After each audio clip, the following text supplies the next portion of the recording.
Hi, praise the Lord. എല്ലാ ദൈവമക്കളെയും യേശുവിന്റെ നാമത്തിൽ ഞാൻ സ്വാഗതം ചെയ്യുന്നു. നിങ്ങൾക്ക് എല്ലാവർക്കും എൻ്റെ ക്രിസ്തീയ വന്ദനം. ഇന്നത്തെ ഈ സന്ദേശം തീർച്ചയായിട്ടും ഭയങ്കര ഐ ഓപ്പണിംഗ് ആയിരിക്കും. നിങ്ങൾ പ്രതീക്ഷിക്കുന്നതിനേക്കാൾ വലിയ അർത്ഥങ്ങൾ ഇന്നത്തെ ഈ ശുശ്രൂഷയ്ക്കുണ്ട്. ഇന്ന് സംസാരിക്കാൻ പോകുന്ന കാര്യങ്ങൾ കൊണ്ട്, നിങ്ങൾ കേൾക്കാൻ പോകുന്ന ആലോചനകൾ കൊണ്ട്. അതുകൊണ്ട് ദൈവമക്കളെ, വളരെ താല്പര്യത്തോടെ ഒരു 10 മിനിറ്റ് നിങ്ങൾ താല്പര്യത്തോടുകൂടെ ഇരുന്നാൽ നിങ്ങളുടെ ജീവിതം മാറും, നിങ്ങളുടെ ശുശ്രൂഷ മാറും, നിങ്ങളുടെ അഭിഷേകം ഓപ്പൺ ആകും. നിങ്ങളെ ലോക്കാക്കി വെച്ചിരിക്കുന്ന സകല ലോക്കുകളും പൊട്ടിക്കാൻ കർത്താവ് കീ നിങ്ങളുടെ കയ്യിൽ തരും. ഹല്ലേലൂയ. അതുകൊണ്ട് ദൈവമക്കൾ എന്തോ ചെയ്യണമെന്ന് ചോദിച്ചാൽ, ഇപ്പോൾ തന്നെ വീഡിയോയ്ക്ക് ലൈക്ക് കൊടുക്കണം. മാക്സിമം നിങ്ങൾ യൗവനക്കാർക്ക്, വിവാഹം കഴിഞ്ഞവർക്ക്, കഴിയാത്തവർക്ക് മാക്സിമം നിങ്ങൾ ഈ വീഡിയോ ഷെയർ ചെയ്യണം. കാരണം പൊതുവേ ഷെയർ ചെയ്യാൻ മടിക്കുന്നതും, തുറന്നു പറയാൻ മടിക്കുന്നതും, സ്വയം ഉള്ളിൽ കൊണ്ട് നടക്കുന്നതുമാകുന്ന ഒരു വലിയ ബേണിംഗ് ആണ് ജനിക പാപങ്ങൾ, അതുമായി ബന്ധപ്പെട്ട സംശയങ്ങൾ, അതിനകത്ത് കുടുങ്ങിപ്പോയത് കൊണ്ടുള്ള കുറ്റബോധം, അത് ആരോടും ഒന്ന് തുറന്നു പറഞ്ഞൊരു സൊല്യൂഷൻ ചോദിക്കാനുള്ള ഒരു ജാള്യത. ഇതൊക്കെ അങ്ങനെ കുടുങ്ങിക്കിടക്കുന്ന ലക്ഷക്കണക്കിന് ചെറുപ്പക്കാരുണ്ട്, ശുശ്രൂഷകരുണ്ട്, വിവാഹം കഴിഞ്ഞവരുണ്ട്, വിവാഹം ഇതുവരെ നടക്കാത്തവരുണ്ട്, വിവാഹ ജീവിതം തകർന്നവരുണ്ട്. അപ്പോ അവരെ എല്ലാമാണ് ഇന്ന് ഹോളി സ്പിരിറ്റ് ടച്ച് ചെയ്യാൻ പോകുന്നത്. എനിക്കൊരു പ്രത്യേക ഗൈഡൻസ് ഹോളി സ്പിരിറ്റ് തന്നതിന്റെ പശ്ചാത്തലത്തിലാണ് ഞാൻ ഈ വീഡിയോ ചെയ്യുന്നത്. തീർച്ചയായിട്ടും എല്ലാവർക്കും ഇത് പ്രയോജനപ്പെടും. വളരെ ശ്രദ്ധയോടെ ഇരിക്കണമേ. വളരെ താല്പര്യം ഈ വീഡിയോയിൽ കാണിക്കണമേ. നിങ്ങൾക്ക് പറ്റുന്നവർക്കെല്ലാം, നിങ്ങളുടെ മക്കൾക്ക് തന്നെയും നിങ്ങൾ ഇത് ഷെയർ ചെയ്ത് കൊടുത്താട്ടെ. അവരുടെ പ്രായം ഒന്നും നോക്കണ്ട. ഇത് പ്രായം വെച്ചല്ല പിശാച് പലരെയും ഇതിനകത്ത് ഹുക്ക് ചെയ്ത് നിർത്തിയേക്കുന്നത്. ഇവിടെ പ്രായം ഒരു വിഷയമേ അല്ല എന്നുള്ളതാണ് അതിന്റെ സത്യം. എന്താണ് ജഡിക പാപങ്ങൾ? നമ്മൾ അതാണ് ആദ്യം ഒന്ന് ചിന്തിക്കാൻ പോകുന്നത്. ജഡിക പാപങ്ങൾ എന്ന് അർത്ഥമാക്കുന്നത് ശരീരത്തിന്റെ ഇഷ്ടങ്ങൾ, മനസ്സിന്റെ ഇഷ്ടങ്ങൾ. ആ ഇഷ്ടങ്ങൾ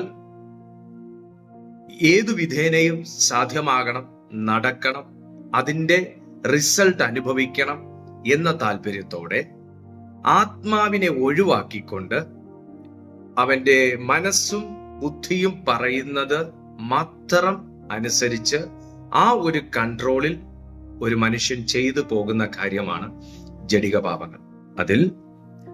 ഇതിനെ കാർണൽ സിൻസ് എന്നും വിളിക്കപ്പെടുന്നു. ഈ ജഡിക പാപങ്ങൾ എന്ന് പറയുന്നത് ദൈവവചന വിരുദ്ധമായി, ദൈവവചനത്തിന് യോഗ്യമല്ലാതെ വണ്ണം, ഒരു ദൈവ പൈതലിന് യോഗ്യമല്ലാതെ വണ്ണം അധർമ്മമായത് എന്തു ചെയ്യുന്നു അതിനെയാണ് പാപങ്ങൾ എന്ന് വിളിക്കുന്നത്. ജഡിക പാപം എന്ന് പറയാൻ കാരണം അത് അവന്റെ സ്വയം ആഗ്രഹത്തിൽ നിന്ന് ഉത്ഭവിക്കുന്നതാകൊണ്ടും ആ ആഗ്രഹത്തിന് നമ്മുടെ അകത്തിരിക്കുന്ന ആത്മാവ് അനുകൂലമല്ലാത്തത് കൊണ്ടുമാണ് ജഡിക പാപങ്ങൾ എന്നതിനെ വിളിക്കുന്നത്.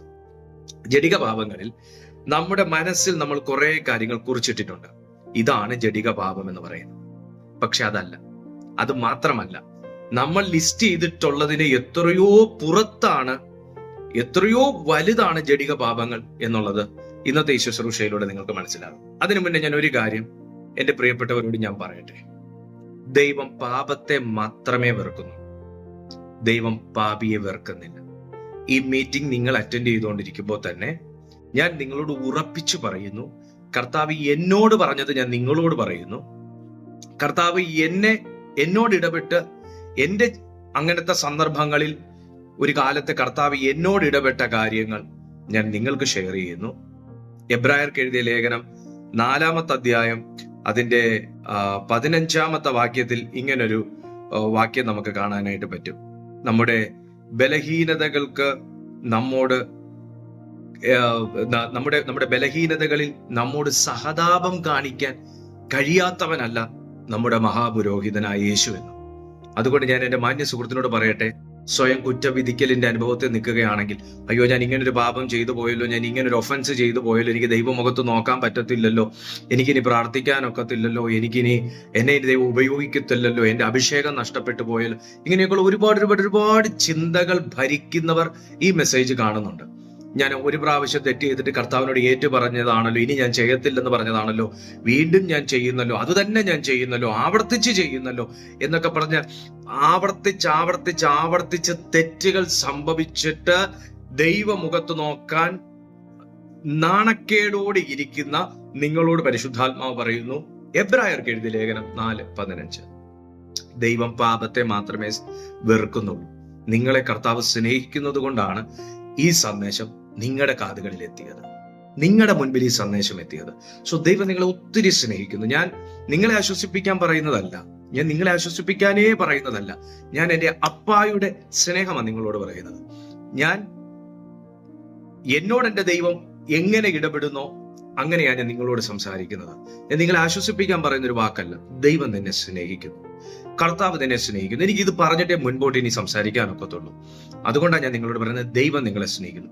ഏത് തെറ്റോ ആകട്ടെ, പുറത്തു പറയാൻ പറ്റുന്നതും പറ്റാത്തതുമാകുന്ന തെറ്റോ ആകട്ടെ, ആ തെറ്റിനെ മാത്രമേ ദൈവം വെറുക്കുന്നുള്ളൂ.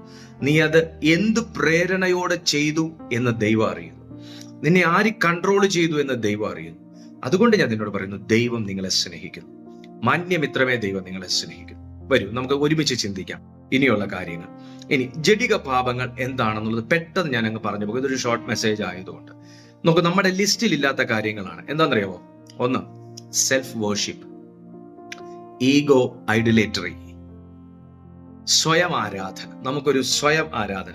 തിമോത്തിയോസിന്റെ 2-ാമത്തെ ലേഖനം 3-ാമത്തെ അധ്യായം അതിന്റെ 2-ാമത്തെ വാക്യത്തിൽ നിങ്ങൾ വായിച്ചു കഴിഞ്ഞാൽ നിങ്ങൾക്കറിയാൻ പറ്റും. ഒന്ന് നിങ്ങൾക്ക് എടുക്കാൻ പറ്റുമെങ്കിൽ നിങ്ങൾ എടുക്കുന്നതോടൊപ്പം നിങ്ങൾ അതൊന്ന് കമന്റ് ബോക്സിൽ പറ്റുമെങ്കിൽ നിങ്ങൾ ഒന്ന് രേഖപ്പെടുത്തി കമന്റ് ബോക്സിൽ അത് നിങ്ങളൊന്ന് ഇട്ടാൽ ഒരുപാട് പേർക്ക് അത് ഒരുപാട് പ്രയോജനമാകും, അവർക്കത് വായിക്കാൻ.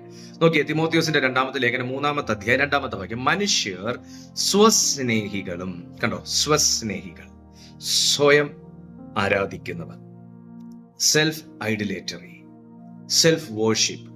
ചിലർക്ക് അവരുടെ സൗന്ദര്യം ഭയങ്കര ഇഷ്ടമാണ്, ചിലർക്ക് അവരുടെ ബോഡി ഭയങ്കര ഇഷ്ടമാണ്, ചിലർക്ക് അവരുടെ ലുക്ക് ഭയങ്കര ഇഷ്ടമാണ്. സ്നേഹിക്കുന്നതിൽ കുഴപ്പമില്ല, നമ്മളെ സ്നേഹിക്കണം, നമ്മളെ സ്നേഹിക്കണം. പക്ഷേ നമ്മളെ ആരാധിക്കുന്ന ഒരു അവസ്ഥയിൽ പോകുന്ന ഒരു അവസ്ഥ നിങ്ങൾക്ക് കാണാൻ സാധിച്ചിട്ടുണ്ടെങ്കിൽ, ഇന്നത്തെ വേൾഡിൽ കാണാൻ സാധിച്ചിട്ടുണ്ടെങ്കിൽ, നിങ്ങൾക്ക് ഞാൻ പറയുന്നതിന്റെ ആഴം മനസ്സിലായി. മനുഷ്യർ സ്വസ്നേഹികളും ദ്രവ്യാഗ്രഹികളും വമ്പ് പറയുന്നവരും അഹങ്കാരികളും ദൂഷകന്മാരും അമ്മയപ്പന്മാരെ അനുസരിക്കാത്തവരും നന്ദി കെട്ടവരും അശുദ്ധരും എന്ന് പറഞ്ഞ താഴോട്ടൊരു ലിസ്റ്റ് കിടപ്പുണ്ട്. അതിൽ ഒന്നാണ് പാപം എന്ന്. ഇതെല്ലാം ഞാൻ വായിച്ചത് പാപങ്ങളാണ്, ഇതെല്ലാം പാപങ്ങളാണ് വായിച്ചത്. അതിൽ ഒന്നാണ് നമ്മെ തന്നെ സ്വയം ആരാധന എന്ന് പറയുന്നത്. ഞാൻ എന്തോ ആണെന്നും, ഞാൻ എല്ലാം തികഞ്ഞൊരു വ്യക്തിയാണെന്നും, ഞാൻ മാത്രമാണ് ഏറ്റവും നല്ലതെന്നും എന്ന് നമ്മളെ തന്നെ വാഴ്ത്തുന്ന ഒരു അവസ്ഥയുണ്ടല്ലോ, അത് പാപമാണ്. 2-ാമത്തെ കാര്യം, വികാരപരമാകുന്ന ക്രോധം, അല്ലെങ്കിൽ ഇമോഷൻ ലെഡ് ആങ്കർ എന്നൊക്കെ നമുക്ക് പറയാൻ പറ്റുന്നത് പോലെ ഉള്ള കോപമല്ല, ക്രോധം. ഒരുപാട് കാര്യങ്ങൾ മനസ്സിനകത്ത് ഇങ്ങനെ അടക്കി വെച്ചിട്ട് ഒരവസരം വരുമ്പോൾ പഴയതും പുതിയതും എക്സ്പയർ ആയി പോയതുപോലെ എടുത്തിട്ട് ഭയങ്കരമായിട്ട് പൊട്ടിത്തെറിച്ച് പറയുന്നൊരവസ്ഥ, ക്രോധം, വികാരപരമാകുന്ന ക്രോധം. അത് ജഡിക പാപങ്ങളിൽ 2-ാമത്തെ കാര്യമാണ്. എഫേസ്യർക്ക് എഴുതിയ ലേഖനം 4-ാമത്തെ അധ്യായം 31-ാമത്തെ വാക്യത്തിൽ പറയുന്നത്, ആ ക്രോധം നിങ്ങളെ വിട്ടു മാറട്ടെ എന്നാ പറയുന്നത്. ആ ക്രോധം. 3-ാമത്തെ കാര്യം എന്ന് പറയുന്നത് സ്പിരിച്വൽ ലേസിനെസ്, അല്ലെങ്കിൽ സ്ലോത്ത് എന്നൊക്കെ നമുക്ക് പറയാൻ പറ്റുന്ന പോലെ ഒരു ആത്മീയമാകുന്ന ഒരു മടുപ്പ്. റോമർക്ക് എഴുതിയ ലേഖനം 12-ാമത്തെ അധ്യായം 11-ാമത്തെ വാക്യത്തിൽ പറയുന്നു, ആത്മീയപരമാകുന്ന ഒരുതരം അലസത, മടുപ്പ്, താല്പര്യക്കുറവ്, ഇതെല്ലാം ജഡിക പാപങ്ങൾക്കകത്ത് പെടുന്ന ഒന്നാണ്. കാരണം ഇതൊക്കെ നമ്മുടെ സ്വയത്തിൽ നിന്ന് വരുന്നതാണ്. ഇത് നമ്മുടെ ഉള്ളിൽ നിന്ന് വരുന്ന കാര്യങ്ങളാണ്. ഇതൊക്കെ ഇത് സ്വയത്തിൽ നിന്ന് വരുന്ന, നമ്മുടെ ഇച്ഛയിൽ നിന്ന് വരുന്ന, ഇന്ന് വേണ്ട, നാളെ ആട്ടെ, ഇതൊക്കെ നമ്മുടെ മടുപ്പിൽ നിന്ന് ഉളവാകുന്നത് കൊണ്ട് ഇത് ജഡിക പാപങ്ങളുടെ ലിസ്റ്റിനകത്താണ് കിടക്കുന്നത്. 4-ാമത്തെ കാര്യം എന്ന് പറയുന്നത്, ഒരുപാട് യൗവനക്കാര്, ഒരുപാട് ശുശ്രൂഷകര്, ഒരുപാട് വിവാഹ ജീവിതം തകർന്നവര്, വിവാഹം ഇതുവരെ ആകാത്തവര്, വിവാഹം കഴിഞ്ഞവര് പോലും പെട്ടുകിടക്കുന്ന ഒരു കാര്യമാണ് ഇമാജിനറി ലെസ്റ്റ് എന്ന് പറയുന്നത്, അല്ലെങ്കിൽ മൈൻഡ് പൊല്യൂഷൻ. മനസ്സ് മലിനമായിട്ട് അതിലൂടെ വ്യഭിചാരത്തിന്റെ അവസ്ഥ. വ്യഭിചാരം എന്ന് പറയുന്നത് നമ്മുടെ ശരീരം കൊണ്ട് ചെയ്യുന്ന കാര്യം മാത്രമല്ല, ഇമാജിനേഷൻസ് കൊണ്ട്, മനസ്സുകൊണ്ട്, ഓർമ്മകൾ കൊണ്ട്, വാക്കുകൾ കൊണ്ട്, ആഗ്രഹങ്ങൾ കൊണ്ട്, പ്രവൃത്തികൾ കൊണ്ട് ചെയ്യുന്നതെല്ലാം വ്യഭിചാരത്തിന്റെ ലിസ്റ്റിലാണ് യേശുക്രിസ്തു പെടുത്തിയിരിക്കുന്നത്.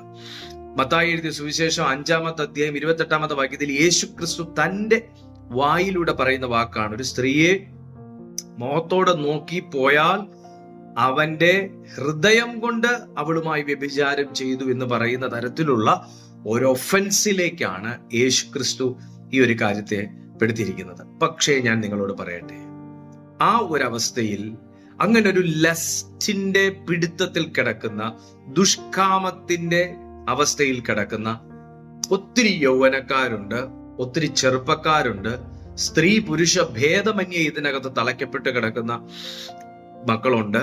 എനിക്ക് അറിയാവുന്നതാണ്, ഒരുപാട് ചെറുപ്പക്കാരായിട്ടുള്ള പെൺകുഞ്ഞുങ്ങളും ആൺകുഞ്ഞുങ്ങളും ഞങ്ങളെ ഇവിടെ വിളിക്കുന്നതാണ്, ഞങ്ങൾക്ക് അറിയാവുന്നതാണ്. അവരൊരു ഒരു ഒരു ഒരു ഒരു ഒരു വളരെ ഷെയിമാണ് അവർക്ക് ഞങ്ങളോട് ആ കാര്യം ഷെയർ ചെയ്യാൻ ഒരു ഷെയിമാണ്. എങ്ങനെ പാസ്റ്റർ എന്ത് വിചാരിക്കും, എങ്ങനെ അതിനെ എടുക്കും? ഞാൻ നിങ്ങളോട് പറയട്ടെ, യേശുക്രിസ്തു ആ പ്രവൃത്തിയെ മാത്രമേ വെറുക്കുന്നുള്ളൂ, നിങ്ങളെ സ്നേഹിക്കുന്നു.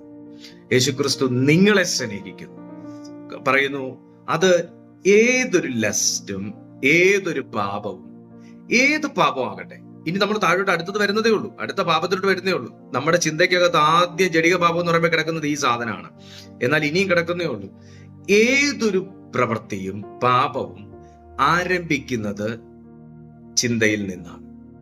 സഡൻലി പോയി നമ്മളൊരു പാപം ചെയ്യുകയല്ല. അതിനു മുന്നേ അതിനോടൊരു ആഗ്രഹവും അതിനോടൊരു താല്പര്യവും നമ്മിൽ വന്നിട്ടാണ് നമ്മൾ ആ ഒരു ഒഫൻസ് ചെയ്യുന്നത്. അതുകൊണ്ട് ചിന്ത ആരംഭിക്കുമ്പോൾ തന്നെ അതിനെ ജയിക്കാനുള്ള ഒരു അധികാരം ദൈവത്തോട് ഇന്ന് നിങ്ങൾ ചോദിക്കണം. ചിന്ത ആരംഭിക്കുമ്പോൾ തന്നെ, ഒരു മോഹം ജനിക്കുമ്പോൾ തന്നെ, ഒരാഗ്രഹം നമ്മുടെ ചിന്തകൾക്കകത്ത്, മനസ്സിനകത്ത് പൊങ്ങുമ്പോൾ തന്നെ അതിനെ ജയിക്കാനുള്ള സ്പെഷ്യൽ അനോയിന്റിങ് നിങ്ങൾ ദൈവത്തോട് ചോദിക്കണം. കർത്താവ് അത് തരാൻ തക്കവണ്ണം വിശ്വസ്തനാണ്. 5-ാമത്തെ പാപം എന്താണെന്ന് ചോദിച്ചാൽ കമ്പാരിസൺ സ്പിരിറ്റ്. നമ്മൾ അധികം അങ്ങനെ കേട്ടിട്ടില്ല. കമ്പാരിസൺ സ്പിരിറ്റ് അതെന്താന്ന് ചോദിച്ചാൽ, യാക്കോബിന്റെ ലേഖനം 3-ാമത്തെ അധ്യായം 16-ാമത്തെ വാക്യത്തിൽ കിടപ്പുണ്ട്. മറ്റുള്ളവരെ വെച്ച് എപ്പോഴും കമ്പയർ ചെയ്യും. അവനുള്ളതിൽ എന്തെനിക്കില്ല, അല്ലെങ്കിൽ എനിക്കില്ലാത്ത എന്ത് അവനുണ്ട്, എനിക്കുള്ളത് എന്താണ് അവൻ ഇല്ലാത്തത് എന്നിങ്ങനെ കമ്പയർ ചെയ്യും. എപ്പോഴും മറ്റുള്ളവരുടെ ജീവിതം വെച്ച് കമ്പയർ ചെയ്യും, മറ്റുള്ളവരുടെ വളർച്ച വെച്ച് കമ്പയർ ചെയ്യും, മറ്റുള്ളവരുടെ സാധനങ്ങൾ വെച്ച് കമ്പയർ ചെയ്യും, മറ്റുള്ളവരുടെ സൗന്ദര്യം വെച്ച് കമ്പയർ ചെയ്യും. അങ്ങനെ പലതും കമ്പയർ ചെയ്യുന്ന ഒരുപാട് ആൾക്കാർ നമുക്കിടയിലുണ്ട്. ഇതൊരു ജഡിക പാപമാണ്. യാക്കോബിന്റെ ലേഖനം 3-ാമത്തെ അധ്യായം 16-ാമത്തെ വാക്യത്തിൽ വ്യക്തമായി അതും അവിടെ പറയുന്നുണ്ട്. അതൊരു ജഡിക പാപമാണ്. 6-ാമത്തെ പോയിന്റ് ആയിട്ട് കിടക്കുന്ന ജഡിക പാപങ്ങൾക്കകത്ത് ഹിഡൻ ജലസി ആൻഡ് റെസിസ്റ്റൻസ്. അത് നമ്മൾ അധികം കേട്ടില്ല. ഹിഡൻ ജലസി എന്നൊരു വാക്ക് നമ്മൾ അങ്ങനെ കേട്ടിട്ടില്ല. എന്നാ കേട്ടോളൂ. ആൾക്കാരുടെ മുമ്പിൽ വളരെ അവരെ സ്നേഹിക്കുന്ന വ്യക്തി, വളരെ നന്നായി സംസാരിക്കുന്ന വ്യക്തി, പ്രൈസ് ദി ലോർഡ് പറയുന്ന വ്യക്തി, ഞാൻ പ്രാർത്ഥിക്കാമെന്ന് പറയുന്ന വ്യക്തി, പക്ഷേ അവരുടെ മുഖം ഒന്ന് തിരിയുമ്പോൾ പെട്ടെന്ന് നമുക്ക് അവരോടുള്ള മുഖത്തിന്റെ ചിരി, അവരുടെ മുഖത്തിന്റെ ചിരി പെട്ടെന്ന് മങ്ങുന്നു. എന്ന് പറഞ്ഞാൽ ചിരിക്കണമായിട്ട് ചിരിച്ചതല്ല, ചിരിച്ചില്ലെങ്കിൽ എന്തോ കരുതുമെന്ന് ഓർത്ത് ചിരിച്ചതാ. സ്നേഹം ഉണ്ടായിട്ട് സംസാരിച്ചതല്ല, പക്ഷെ സംസാരിച്ചില്ലെങ്കിൽ എന്തോ ഓർക്കും എന്നോർത്ത് സംസാരിച്ചതാ. പക്ഷെ അവരുടെ ഉള്ളിൽ സംസാരിച്ച വ്യക്തിയോട് വല്ലാത്തൊരു ദേഷ്യം, വല്ലാത്തൊരു അസൂയ, വല്ലാത്ത വൈകാരികമാകുന്ന ഒരു ക്രോധമോ കോപമോ, അവർ വളർന്നതിന്റെ ഒരു അസൂയയും, അവരുടെ ജീവിതം നന്നായിരിക്കുന്നതിന്റെയും, അവർ സന്തോഷത്തോടെ ജീവിക്കുന്നതിന്റെയും, അവർ കുഞ്ഞും കുട്ടികളുമായിട്ടൊക്കെ ജീവിക്കുന്നതിന്റെയും ഒക്കെ ഒരു വല്ലാത്ത ഒരു അസ്വസ്ഥതയും ഒക്കെ ഉള്ളിൽ വെച്ചിട്ട് അവരോട് നന്നായി ചിരിക്കുക, അവരോട് നന്നായി പെരുമാറുക. ഞാൻ നിങ്ങളെ സ്നേഹിക്കുന്ന ഒരു വ്യക്തിയാണ് എന്ന് കാണിക്കുക. ഇതൊരു ജഡിക പാപം. ഇതൊരു വലിയ തെറ്റാണ്, വലിയ പാപമാണ്, മാരക പാപമാണ്. കാരണം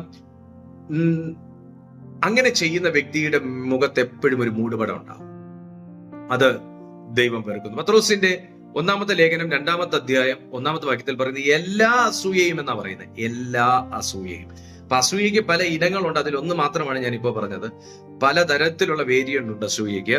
ആ എല്ലാ വേരിയന്റും നമ്മുടെ ജീവിതത്തിൽ നിന്ന് നീങ്ങിപ്പോകട്ടെ എന്നാണ് പത്രോസ് ശ്ലീഹ ആവശ്യപ്പെടുന്നത് പരിശുദ്ധാത്മാവിന്റെ നിറവിൽ. ഞാൻ നിങ്ങളോട് പറയട്ടെ, നമ്മുടെ ഹൃദയത്തിൽ ആരോടെങ്കിലും ഒക്കെ ഹിഡൻ ആയിട്ടുള്ള ദേഷ്യവും കോപവും അസൂയയും ഒക്കെ വെച്ചിട്ട് നമ്മളും ഇതുപോലെ ആരെയെങ്കിലും ഒക്കെ വെൽക്കം ചെയ്തിട്ടുണ്ടെങ്കിൽ അതൊരു പാപമാണ്. ദൈവത്തോട് ഏറ്റുപറയുക. അറിവില്ലാതെ നമ്മൾ ചെയ്ത പല തെറ്റുകളും ദൈവം നമ്മോട് ക്ഷമിക്കാൻ തക്കവണ്ണം വിശ്വസ്തനാണ്. എബ്രായർ 4:15 ഞാൻ നിങ്ങളോട് പറഞ്ഞതുപോലെ നമ്മുടെ ബലഹീനതകളിൽ നമ്മളോട് സഹതാപം കാണിക്കാൻ കഴിവില്ലാത്ത ഒരാളല്ല നമ്മുടെ കർത്താവായ യേശു ക്രിസ്തു. അതുകൊണ്ട് ഇതൊക്കെ നമ്മെ അറിയിക്കുന്നത് നമുക്ക് അതിന്മേൽ ജയമുണ്ട് എന്നറിയിക്കാൻ വേണ്ടിയിട്ടാണ്. 7ാമത്തെ കാര്യം, ജഡിക പാപങ്ങൾ എന്താണെന്ന് ചോദിച്ചു കഴിഞ്ഞാൽ pleasure that enslave the flesh എന്ന് പറഞ്ഞാൽ ഭക്ഷണത്തോടുള്ള നമ്മുടെ താല്പര്യം. തീർന്നില്ല. Food addiction, phone addiction, sexual addiction, അങ്ങനെ പല കാര്യങ്ങളോടുമുള്ള നമ്മുടെ അഡിക്ഷൻസ്. അതാ pleasures that enslave the flesh. നമ്മുടെ ജഡത്തിന് സുഖം തരുന്ന, മനസ്സിന് സുഖം തരുന്ന, ചിന്തയ്ക്ക് സുഖം തരുന്ന എന്ത് സുഖങ്ങളും, ദൈവവചന വിരുദ്ധമായ എന്ത് സുഖങ്ങളും ജഡിക പാപങ്ങളാണ്. അത് ഫുഡായിരിക്കും. ഫുഡ് ഒരുപാട് പേരെ കെണിക്കകത്ത് പെടുത്തിയിട്ടേക്കുന്ന കാര്യം കേട്ടോ, ഫുഡ് എന്ന് പറയുന്ന സാധനം. ഓ ഹല്ലേലൂയ. അതൊരു വലിയ വെളിപ്പാടും വേണം, വലിയൊരു ജയവും വേണം, വലിയൊരു വെളിപ്പാടും വേണം, ഒരു പ്രത്യേക കൃപയും വേണം ആ സാധനത്തിനെ ജയിക്കണമെന്നുണ്ടെങ്കിൽ. ഓ ഹല്ലേലൂയ, പ്രൈസ് ദി ലോർഡ്. ഇപ്പൊ സമയമില്ല, അല്ലെങ്കിൽ കുറച്ചുകൂടെ എക്സ്പ്ലെയിൻ ചെയ്യാം. മാംസാഹാരത്തോടുള്ള പ്രിയം, മധുരത്തോടുള്ള പ്രിയം, എരിവിനോടുള്ള പ്രിയം, പുളിയോടുള്ള പ്രിയം, മിഠായിയോടുള്ള പ്രിയം, മദ്യത്തോടുള്ള പ്രിയം, ഫോണിനോടുള്ള പ്രിയം, സെക്ഷൽ സിൻസ്, കണ്ണുകൊണ്ടുള്ള പാപം, മനസ്സുകൊണ്ടുള്ള പാപം, അത് ചെയ്യുന്നതിലുള്ള സുഖം, ഇതിനോടുള്ള ഒരുപാട് അഡിക്ഷൻസ്, ഇതെല്ലാം ജഡിക പാപങ്ങളാണ്. ഇതെല്ലാം ജഡിക പാപങ്ങളാണ്. ഹല്ലേലൂയ. അതിനകത്തെല്ലാം പെടും. നമ്മുടെ കണ്ണുകൊണ്ട് ചെയ്യുന്നത് പെടും. നാം നമ്മുടെ ശരീരത്തിൽ തന്നെ സ്വയം ചെയ്യുന്ന പാപങ്ങൾ പെടും. ഒരുപാട് പേർ പെട്ടുകിടക്കുന്ന ഒരു മേഖലയാണത്. ദൈവം നിങ്ങളെ സ്വതന്ത്രമാക്കാൻ ആഗ്രഹിക്കുകയാണ്. വിവാഹ ബന്ധം നിലനിൽക്കെ മറ്റ് പുരുഷന്മാരുമായി, മറ്റ് സ്ത്രീകളുമായിട്ടുള്ള താല്പര്യം, ബന്ധം, ചാറ്റിംഗ് എല്ലാം ജഡിക പാപമാണ്. ഒരു ടൈം പാസിനായിരിക്കും, ഒരു മനസ്സിനൊരു റിലീഫിന് വേണ്ടിയിട്ടായിരിക്കും, ഏകാന്തതയിൽ നിന്നൊരു വിടുതലിന് വേണ്ടിയിട്ടായിരിക്കും. പക്ഷേ തെറ്റായ ഓപ്ഷനാണ് തിരഞ്ഞെടുത്തിരിക്കുന്നത്. തെറ്റായിട്ടുള്ള ഓപ്ഷനാണ് തിരഞ്ഞെടുത്തിരിക്കുന്നത്. ഒരു ബന്ധം നിലനിൽക്കെ, ഒരു ബന്ധം നിയമപരമായി നിലനിൽക്കെ മറ്റൊരു വ്യക്തിയുമായിട്ടുള്ള ഫോൺ ചാറ്റിംഗ് സമാധാനത്തിനാണെങ്കിലും സന്തോഷമാണെങ്കിലും ഭാരം ഇറക്കി വെക്കാനാണെങ്കിലും നമ്മൾ ചെയ്യുന്നത് മഹാപാപവും ഭാരവും നമ്മുടെ മേൽ വരുത്തി വെക്കുകയാണ്. യേശുവിന്റെ നാമത്തിൽ അങ്ങനെ എങ്ങാനും ആരെങ്കിലും പെട്ടുകിടക്കുന്നെങ്കിൽ സാത്താൻ നിങ്ങളെ ട്രാപ്പ് ചെയ്തിരിക്കുകയാണ്, വഞ്ചിച്ചു കൊണ്ടിരിക്കുകയാണ്. യേശുവിന്റെ നാമത്തിൽ ഇപ്പോൾ ആ പാപത്തിൽ നിന്ന് പുറത്തു വരിക. 8ാമത്തെ കാര്യം എന്താന്ന് ചോദിച്ചാൽ പ്രതികാരം മനസ്സിൽ സൂക്ഷിക്കുന്ന ഒരവസ്ഥ. റോമർക്ക് എഴുതിയ ലേഖനം 12ാമത്തെ അധ്യായം 19ാമത്തെ കാര്യം പറയുന്നത് പ്രതികാരം എനിക്കുള്ളതെന്ന് യഹോവ പറയുന്നത്.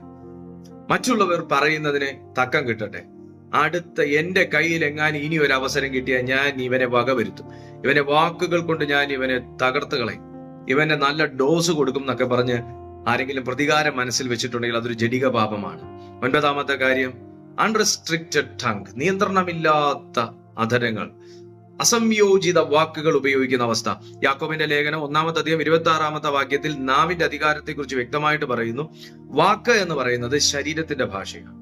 ദേഷ്യം വന്നു കഴിഞ്ഞാൽ വായിൽ എന്ത് വരുന്നു എന്ന് തിരിച്ചറിയാൻ പറ്റാത്ത നിലയിൽ നിങ്ങളുടെ വായി സംസാരിക്കുന്നുണ്ടെങ്കിൽ സാത്താന്റെ കൺട്രോൾ നിങ്ങളുടെ വായിലാണ്, സാത്താന്റെ കൺട്രോൾ നിങ്ങളുടെ നാവിലാണ്. അതുകൊണ്ട് ആ നാവിന്റെ മേലുള്ള എല്ലാ പൈശാചിക ബന്ധനങ്ങളെയും തകർത്ത് കളയുവാൻ ഒരു പ്രത്യേക അധികാരം നിങ്ങൾ ദൈവത്തോട് ചോദിക്കുക. വേറൊരു കാര്യം എന്ന് വെച്ചാൽ ഇതിലേതെങ്കിലും ഒന്നിൽ സാത്താന് നമ്മുടെ മേൽ ഒരു എൻട്രി ഉണ്ടെങ്കിൽ അവൻ അവിടെ വെച്ച് അവന്റെ ഫുൾ പ്രോഡക്റ്റ് വ്യാപാരം ചെയ്യും. നാവിലൂടെ ഒരു എൻട്രി ഉണ്ട്, കണ്ണിലൂടെ ഒരു എൻട്രി ഉണ്ട്, മനസ്സിലൂടെ ഒരു എൻട്രി ഉണ്ട്, പ്രവൃത്തിയിലൂടെ ഒരു എൻട്രി ഉണ്ട്. അവൻ അത് ഒന്നിൽ, ഞാനിപ്പോ 10 പോയിന്റ് പറഞ്ഞു, 9 കാര്യത്തിലും നിങ്ങൾ ക്ലീൻ ആൻഡ് ക്ലീൻ ആണ്, നിങ്ങൾക്ക് ക്ലീൻ ചിറ്റ് കിട്ടിയവരാണ്.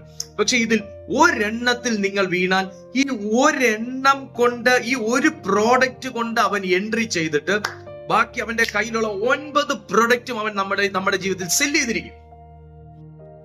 ഓ ഹല്ലേലൂയ. ക്രിസ്തീയ ജീവിതം വളരെ വളരെ വളരെ വളരെ സൂക്ഷിച്ച് ശ്രദ്ധാപൂർവം ബോധത്തോടുകൂടെ പ്രാർത്ഥനയോടുകൂടെ കൊണ്ടു നടക്കേണ്ട ഒരു ജീവിതമാണ്. അതാ ഞാൻ പറഞ്ഞു, ഒരു എൻട്രി കിട്ടിയാൽ ബാക്കി എല്ലാ പ്രോഡക്റ്റും അവൻ അതിലൂടെ സെല്ല് ചെയ്യുമെന്ന് ഞാൻ പറഞ്ഞത്. ജഡിക പാപങ്ങളുടെ ആന്തരിക ഫലങ്ങൾ എന്താണെന്ന് ചോദിച്ചാൽ, അല്ലെങ്കിൽ അതിന്റെ ഇന്നർ കോൺസിക്വൻസസ് എന്താണെന്ന് ചോദിച്ചു കഴിഞ്ഞാൽ, തീർച്ചയായിട്ടും ജഡിക പാപങ്ങൾക്ക് ഇന്നർ കോൺസിക്വൻസസ് ഉണ്ട്. എന്താണെന്ന് ചോദിച്ചാൽ, ഒന്ന്, ആത്മാവിന്റെ ശബ്ദം മങ്ങിപ്പോകും. രണ്ട്, പ്രാർത്ഥനയിൽ നമ്മൾ മടുത്തു പോകും. മൂന്നാമത്തെ കാര്യം, ശാന്തതയില്ലാത്തൊരു മനസ്സ്, എപ്പോഴും കുറ്റബോധവും അസ്വസ്ഥപ്പെടുത്തുന്നതുമാകുന്ന ഒരു മനസ്സായിരിക്കും നമ്മുടേത്. നമ്മുടെ ആത്മീയ അതോറിറ്റി മെല്ലെ മെല്ലെ മെല്ലെ മെല്ലെ മെല്ലെ കുറഞ്ഞു വരും. ദൈവബന്ധം അകന്നു പോകും. അല്ലെങ്കിൽ ദൈവവുമായിട്ടുള്ള ബന്ധം എന്ന് പറഞ്ഞാൽ ഇമോഷണൽ ആയിരിക്കും. ഞാൻ പാപം ചെയ്തു പോയി, എന്നെ കൊന്നുകളാ, എന്നെ എടുത്തുകളാ എന്നൊക്കെ പറഞ്ഞ് നമ്മൾ ആകെ മൊത്തം ഇമോഷണൽ ആയിട്ടുള്ള ഒരു ബന്ധമായി പോകും ദൈവവുമായിട്ടുള്ളത്. പിന്നെ ഇൻവിസിബിൾ ബോണ്ടേജ് എപ്പോഴും ഉണ്ടാകും. എപ്പോഴും ഇൻവിസിബിൾ ബോണ്ടേജ്. നമ്മൾ എത്ര പ്രാർത്ഥിച്ചാലും നമ്മുടെ മനസ്സിനകത്തൊരു വിടുതലില്ല എന്നുണ്ടെങ്കിൽ, നമ്മുടെ മനസ്സ് ആ പാപത്തെ പുറത്തള്ളാൻ തയ്യാറല്ല എന്നുണ്ടെങ്കിൽ ഒരു ഇന്നർ ബോണ്ടേജ്, ഒരു ഇൻവിസിബിൾ ബോണ്ടേജ് എപ്പോഴും അകത്തിങ്ങനെ കിടക്കും. ഒരു അദൃശ്യമാകുന്ന ഒരു അടിമത്തം, മറഞ്ഞു കിടക്കുന്ന അടിമത്തം എപ്പോഴും ഉണ്ടാകും. ഇതിനെ എങ്ങനെ ജയിക്കാം എന്ന് നിങ്ങൾ ചിന്തിക്കുകയാണ് എന്നുണ്ടെങ്കിൽ, ഞാൻ അടുത്ത മെസ്സേജിൽ ഇതിനെ എങ്ങനെ ജയിക്കാം എന്നുള്ളതും എന്റെ കുറച്ചുകൂടി എക്സ്പാൻഡ് ചെയ്ത് വളരെ വിശാലമായ ഒരു മെസ്സേജ് ഞാൻ അടുത്ത് നിങ്ങൾക്ക് തരുന്നുണ്ട്. പെട്ടെന്ന് ഞാനൊന്ന് പറഞ്ഞു വിട്ടേക്കാം. ഒന്ന്, നിങ്ങളുടെ ഫ്ലഷിന് നിങ്ങൾ അഡ്വൈസ് കൊടുക്കരുത്. നിങ്ങളുടെ ബുദ്ധി നിങ്ങളോട് പറയുന്നത് നിങ്ങളുടെ ശരീരം കൊണ്ട് നിങ്ങൾ പ്രവർത്തിക്കാൻ നിങ്ങൾ ശ്രമിക്കരുത്. രണ്ടാമത്തെ കാര്യം, സ്പിരിറ്റ് ഫിൽഡ് റീറൂട്ടിംഗ് ചെയ്യുക. നിങ്ങളുടെ ലൈഫിനെ ആത്മാവ് കൊണ്ട് നിങ്ങൾ റീറൂട്ട് ചെയ്യുക. റോമർക്ക് എഴുതിയ ലേഖനം 8:13 പറയുന്നുണ്ട്, ആത്മാവിന്റെ ശക്തിയാൽ ശരീരത്തിന്റെ പ്രവൃത്തികളെ നമ്മൾ എന്തോ ചെയ്യണം? മരവിപ്പിക്കണം. മൂന്നാമത്തെ കാര്യം, മനസ്സുകൊണ്ട് നിങ്ങൾ ഉപവസിക്കുക. ശരീരം കൊണ്ട് ഉപവസിക്കണം വേണ്ടെന്നല്ല, മനസ്സുകൊണ്ട് നിങ്ങൾ എപ്പോഴും ദൈവവുമായിട്ട്, നിങ്ങൾ ആത്മാവിൽ പ്രാർത്ഥിക്കുന്നവരാണെങ്കിൽ നിങ്ങൾ എപ്പോഴും മനസ്സുകൊണ്ട് നിങ്ങൾ ആത്മാവിൽ ടങ്സിൽ പ്രാർത്ഥിച്ചുകൊണ്ടിരിക്കുക. മനസ്സുകൊണ്ട് നിങ്ങൾ ദൈവവുമായിട്ട് കണക്ട് ആയിക്കൊണ്ടിരിക്കുക. വേറെ ഒരു ചിന്തകളും നിങ്ങളിലേക്ക് കടക്കാതെ വേണം, ഒരു ഇമോഷൻസും കടക്കാതെ വേണം, ഒരു ജഡിക ചിന്തകളും നിങ്ങളുടെ തലച്ചോറിലേക്ക് വരാതെ വേണം. തലച്ചോറിലേക്ക് ഇങ്ങനെ പൊങ്ങി വന്നാലും പെട്ടെന്ന് ബബിൾ പൊട്ടിക്കുന്ന പോലെ പൊട്ടിച്ചോളാം. ആത്മാവിൽ നിങ്ങൾ ദൈവവുമായിട്ട് സംസാരിച്ചു കൊണ്ടിരിക്കുക. നാലാമത്തെ കാര്യം, നിങ്ങൾക്ക് എപ്പോഴും ഒരു അക്കൗണ്ടബിലിറ്റി പാർട്ട്ണർ ഉണ്ടായിരിക്കണം. ഒന്നുകിൽ ചിലപ്പോൾ നിങ്ങൾക്ക് നിങ്ങളുടെ ഹസ്ബൻഡ് ആയിരിക്കാം, അല്ലെങ്കിൽ വൈഫ് ആയിരിക്കാം, അല്ലെങ്കിൽ നല്ലൊരു മെന്റർ ആയിരിക്കാം, നല്ലൊരു പാസ്റ്റർ ആയിരിക്കാം. ഒരു വിശ്വസ്തനാകുന്ന ഒരു പാസ്റ്ററുമായിട്ട് നിങ്ങൾക്കൊരു കണക്ഷൻ വേണം, അല്ലെങ്കിൽ ഒരു സുഹൃത്തുമായിട്ട് നിങ്ങൾക്ക് കണക്ഷൻ വേണം. നിങ്ങൾക്ക് എന്തും തുറന്നു പറയണം. പറഞ്ഞാൽ അത് അവിടെ നിൽക്കണം, അടുത്ത കാതുകളിലേക്ക് പോകരുത്. ശേഷം നിങ്ങൾക്ക് നല്ലൊരു അഡ്വൈസ് തിരിച്ചു തരാൻ കഴിയുന്ന ഒരു മെന്റർ, നല്ലൊരു അക്കൗണ്ടബിലിറ്റി പാർട്ട്ണർ, ഒരു ആത്മീയ സഹോദരൻ അല്ലെങ്കിൽ ഒരു സഹോദരി നിങ്ങൾക്കുണ്ടാകണം. അഞ്ചാമത്തെ കാര്യം, നിങ്ങൾക്ക് ഇതിൽ നിന്ന് രക്ഷപ്പെടാൻ തീർച്ചയായിട്ടും വേർഡ് തെറാപ്പി, ദൈവത്തിന്റെ വചനം കൊണ്ട് നിങ്ങളുടെ മനസ്സിനെ നിങ്ങൾ പുതുക്കുക. സങ്കീർത്തനം 119:9 വാക്യപ്രകാരം നിങ്ങളുടെ മനസ്സിനെ നിങ്ങൾ നവീകരിക്കുക. വചനം കൊണ്ട് നിങ്ങൾ എന്ത് ചെയ്യും? ഫൈറ്റ് ചെയ്യണം. വചനം കൊണ്ട് നിങ്ങൾ ഫൈറ്റ് ചെയ്യണം. യേശു വചനം കൊണ്ട് ഫൈറ്റ് ചെയ്ത് സാത്താന്റെ പ്രലോഭനങ്ങളെ ജയിച്ചതുപോലെ ചെയ്യുക. ആറാമത്തെ കാര്യം, നിങ്ങൾക്ക് ഇതിൽ നിന്ന് രക്ഷപ്പെടാൻ ഡീപ്പ് റിപ്പന്റൻസ്. എവിടെയാണ് നിങ്ങൾ വീണുപോയതെന്ന് അറിഞ്ഞതിന് ശേഷം അത് ദൈവത്തോട് തുറന്ന് സംസാരിക്കുക. അതിനകത്ത് ദൈവത്തോട് സംസാരിക്കുന്നതിൽ മറവ് പാടില്ല. കർത്താവേ, ഞാൻ ഇന്ന കാരണം കൊണ്ട് ഇന്ന രീതിയിൽ ഇന്ന പാപം ഞാൻ ചെയ്തു പോയി, അതിൽ നിന്ന് എനിക്കൊരു വിടുതൽ തരണമേ എന്ന് പറയുമ്പോൾ ദൈവം ആ ഡീപ്പ് റൂട്ടഡ് ആയിട്ടിരിക്കുന്ന ആ വേരിനെ പരിശുദ്ധാത്മാവ് പറിച്ചു കളയും. ആ വേരുകൾ അവിടെ ഇരിക്കുന്നതാണ് വളർന്നു വരുന്നത്. ഇങ്ങനത്തെ രീതിയിൽ നിങ്ങൾ ദൈവവുമായി ഒരു ബന്ധം സൂക്ഷിക്കുകയാണെങ്കിൽ നിങ്ങൾക്ക് ജഡിക പാപങ്ങളെ മറികടക്കാനായിട്ട് കഴിയും. ഞാൻ വീണ്ടും എന്നെ കേൾക്കുന്ന മാന്യ സഹോദരനോടും സഹോദരിയോടും ശുശ്രൂഷകരോട് ഞാൻ പറയുന്നു, ദൈവം പാപത്തെ മാത്രമേ വെറുക്കുന്നുള്ളൂ, പാപിയെ വെറുക്കുന്നില്ല. നിങ്ങൾ ആവർത്തിച്ച് ഒരേ പാപം പല പ്രാവശ്യം നിങ്ങൾ ചെയ്തു പോയ ഒരു വ്യക്തിയാണെങ്കിലും പ്രിയ മിത്രമേ, ദൈവം നിങ്ങളെ സ്നേഹിക്കും. നിങ്ങൾ എത്ര വയസ്സുള്ള വ്യക്തിയോ ആയിക്കോട്ടെ, നിങ്ങളെ ദൈവം സ്നേഹിക്കും. ദൈവം നിങ്ങളെ വിശ്വസിക്കുന്നു, ഇപ്പോഴും വിശ്വസിക്കുന്നു. ഹല്ലേലൂയ. ഈ പാപം ചെയ്തവരെ എല്ലാം ദൈവം വെറുക്കാനാണ് തീരുമാനിച്ചെന്നുണ്ടെങ്കിൽ ഇന്ന് ലോകത്തിൽ മനുഷ്യരുണ്ടാകത്തില്ല. ദൈവത്തിന് എന്താ വേണ്ടെന്നറിയാമോ? എന്നെയും നിങ്ങളെയും ഏത് പാപത്തിൽ പെട്ടുപോയാലും ആ പാപമാണെന്ന് തിരിച്ചറിഞ്ഞ് അത് റിപ്പന്റ് ചെയ്ത് ദൈവത്തോട് ഏറ്റുപറഞ്ഞ് കഴുകൽ പ്രാപിച്ച് ഇതിന്റെ പിന്നിൽ എന്നെ കൊണ്ട് ഈ പാപം ചെയ്യിച്ച ഒരു ദുരാത്മാവുണ്ടെന്ന് മനസ്സിലാക്കിയിട്ട് നമ്മെ കൊണ്ട് അവനെ തോൽപ്പിക്കാനാണ് ദൈവം ആഗ്രഹിക്കുന്നത്. മനസ്സിലായോ ഞാൻ എന്താ പറഞ്ഞതെന്ന്? നിങ്ങളെ കൊണ്ട് നിങ്ങളെ പാപം ചെയ്യിച്ച പിശാചിനെ തോൽപ്പിക്കാനാണ് ദൈവം ആഗ്രഹിക്കുന്നത്. ഓ ഹല്ലേലൂയ. അതുകൊണ്ട് പ്രിയ സുഹൃത്തെ, സഹോദര സഹോദരി, നിങ്ങൾ ഏതിൽ തെറ്റിപ്പോയോ ആ തെറ്റിൽ നിന്ന്, ആ തെറ്റ് തെറ്റാണെന്ന് തിരിച്ചറിഞ്ഞ് മടങ്ങി വരാൻ നിങ്ങൾ തയ്യാറാണെങ്കിൽ, നിങ്ങളെ കൊണ്ട് നിങ്ങളെ തെറ്റ് ചെയ്യിച്ച സാത്താനെ തോൽപ്പിക്കാനാണ് എന്റെ ദൈവത്തിന് ഇഷ്ടം. അതാണ് എന്റെ ദൈവത്തിന് ഇഷ്ടം. അല്ലാതെ നിങ്ങൾ തെറ്റ് ചെയ്തു, നിങ്ങളെ പറിച്ചങ്ങ് കളഞ്ഞു, ഞാൻ തെറ്റ് ചെയ്തു, എന്നെ പറിച്ചങ്ങ് കളഞ്ഞു. ഇങ്ങനെ പറിച്ചു കളയാനാണെങ്കിൽ ഈ ലോകത്തിൽ പാപം സാത്താൻ നിമിത്തം പെരുകിയത് കൊണ്ട് എല്ലാരെയും പറിച്ചു കളയാനേ പറ്റത്തു. പകരം ദൈവം ഇന്ന് ആഗ്രഹിക്കുന്നു തന്റെ പരിശുദ്ധാത്മാവിലൂടെ നമ്മെ നവീകരിച്ച് പുത്രത്വത്തിന്റെ രാജ്യത്തിലാക്കി വെച്ച് ആ രാജ്യത്തിന്റെ അധികാരം കൊണ്ട് നമ്മെ കീഴ്പ്പെടുത്തിയതിനെ കീഴ്പ്പെടുത്തുക. അതാണ് ദൈവത്തിന്റെ ആഗ്രഹം. അതുകൊണ്ട് ദൈവമായ കർത്താവ് നിങ്ങളെ സഹായിക്കട്ടെ. ഇതിന്റെ പാർട്ട് 2 ഉടനെ ഞാൻ ചെയ്യുന്നുണ്ട്. കുറച്ചും കൂടെ വിശാലമായി ഞാൻ നിങ്ങൾക്ക് ഈ കാര്യങ്ങൾ പറഞ്ഞ് മനസ്സിലാക്കാൻ, നിങ്ങളെ കർത്താവിന്റെ രാജ്യത്തിൽ ഉറപ്പിച്ചു നിർത്താൻ ഞാൻ ആഗ്രഹിക്കുന്നുണ്ട്. നിങ്ങൾക്കൊരു ശുശ്രൂഷയുണ്ട്, നിങ്ങൾക്കൊരു തെരഞ്ഞെടുപ്പുണ്ട്, ഒരു വിളിയുണ്ട്. യിരെമ്യാവിനോട് പറഞ്ഞത്, നിന്റെ അമ്മയുടെ ഉദരത്തിൽ ഉരുവാകുന്നതിനു മുൻപേ ഞാൻ നിന്നെ അറിഞ്ഞു എന്നാ പറഞ്ഞത്. അറിഞ്ഞു എന്ന് പറയുമ്പോ എന്റെ നന്മയും തിന്മയും എന്റെ കർത്താവ് അറിഞ്ഞു. ഞാൻ ഈ ഭൂമിയിലേക്ക് വന്നാൽ എന്റെ എന്തൊക്കെയാണോ, ഇവൻ എങ്ങനെയായിരിക്കും, ഏത് രീതിയായിരിക്കും, എല്ലാം അറിഞ്ഞു എന്നർത്ഥം. അല്ലാതെ നീ പ്രവാചകനാകും അറിഞ്ഞു എന്ന് മാത്രമല്ല അതിന്റെ അർത്ഥം. എല്ലാം അറിഞ്ഞു. നിങ്ങളുടെ എല്ലാം അറിയുന്ന ഒരു അപ്പായുണ്ട്. അതുകൊണ്ട് ഏതൊരു സഫറിങ്ങിനകത്താണെങ്കിലും എന്റെ കർത്താവും എന്റെ മാന്യ സുഹൃത്തിനെ കൈവിടത്തില്ല. ദൈവവുമായിട്ട് ചേർന്ന് നിൽക്കുക. ദൈവം നിങ്ങളെ ഒത്തിരി സ്നേഹിക്കുന്നു. പരമാവധി മാന്യ സുഹൃത്തെ, നിങ്ങൾക്ക് പറ്റുന്നവർക്കെല്ലാം ഈ വീഡിയോ നിങ്ങൾ ഷെയർ ചെയ്ത് കൊടുക്കുക. വീഡിയോക്ക് ലൈക്ക് ചെയ്തിട്ടില്ലേ, ലൈക്ക് ചെയ്യുക. എങ്കിൽ മാത്രമേ ഈ വീഡിയോ ലക്ഷക്കണക്കിന് ജനങ്ങളിലേക്ക് എത്തത്തുള്ളൂ. എത്തി ലക്ഷക്കണക്കിന് ജനങ്ങളെ കൊണ്ട് കോടിക്കണക്കിന് പാപം ചെയ്യിക്കുന്ന ദുരാത്മാക്കളെ തകർക്കാൻ ദൈവം ആഗ്രഹിക്കുന്നു. ആമേൻ. ഒരു വാക്കറ്റോട് ചേർന്ന് പറഞ്ഞേ, ലക്ഷക്കണക്കിന് ജനങ്ങളെ കൊണ്ട് കോടിക്കണക്കിന് പാപങ്ങൾ ചെയ്യിക്കുന്ന ദുരാത്മാക്കളെ തകർക്കാൻ ദൈവം ആഗ്രഹിക്കുന്നു. അതിന് നിങ്ങളുടെ ഒരു ഷെയറിംഗ്, നിങ്ങളുടെ ഒരു ലൈക്ക് പ്രയോജനപ്പെടുമെങ്കിൽ ദൈവരാജ്യത്തിനായി അത് ചെയ്യുക. കർത്താവ് നിങ്ങളെ സഹായിക്കട്ടെ. God B with you.